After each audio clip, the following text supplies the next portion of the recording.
Pemirsa, sebagian besar Muslim di AS, termasuk sejumlah masjid milik komunitas Muslim Indonesia, menggunakan metode hisab dan memulai ibadah puasanya pada hari Sabtu tanggal 1 Maret.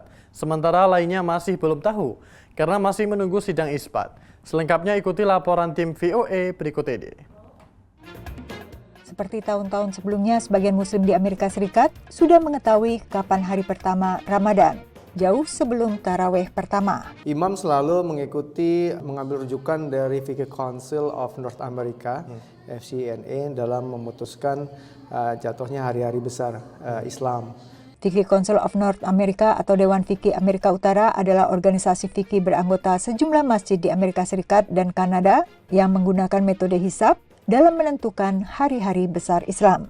Menurut pakar visual Badan Antariksa Amerika NASA, dengan teknologi mutakhir yang dimiliki NASA, mereka bisa memprediksi perputaran bulan hingga ribuan tahun mendatang. If we were going to point a telescope, I could tell you exactly where to point it, but it's still a question whether you would be able to see it.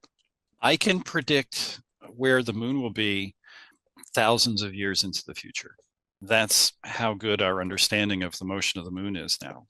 The issue becomes the rotation of the Earth, believe it or not.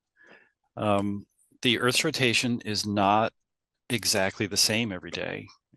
And over long periods of time, it's actually slowing down.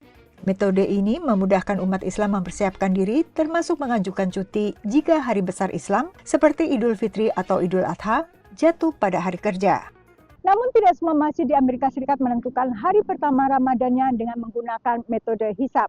Ada yang menggunakan patokan ruqyah, yakni melihat hilal dengan mata telanjang, sehingga mereka belum bisa memastikan kapan tepatnya tanggal 1 Ramadan hingga ada keputusan hasil sidang isbat dari induk organisasi atau afiliasinya baik di tingkat nasional maupun lokal.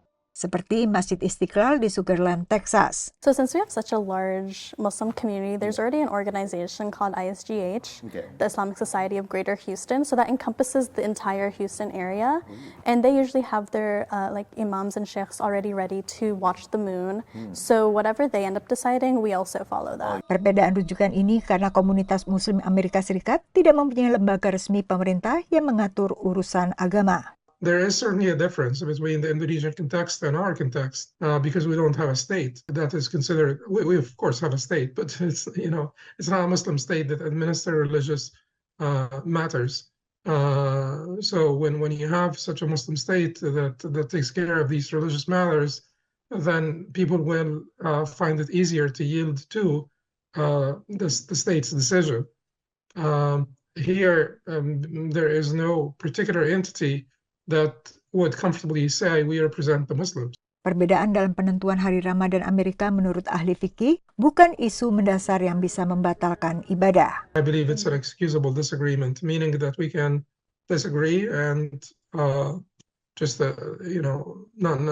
create any sort of contentious environment before the beginning of Ramadan and to try to yield each other. Menurut Imam Al-Hajj, ada kemungkinan tahun ini hasil sidang isbat sama dengan keputusan hisab, yakni 1 Ramadan jatuh pada 1 Maret hari Sabtu. Karena tanggal 28 Februari adalah tanggal 29 Sa'ban. Dari Washington DC, demikian laporan tim VOA.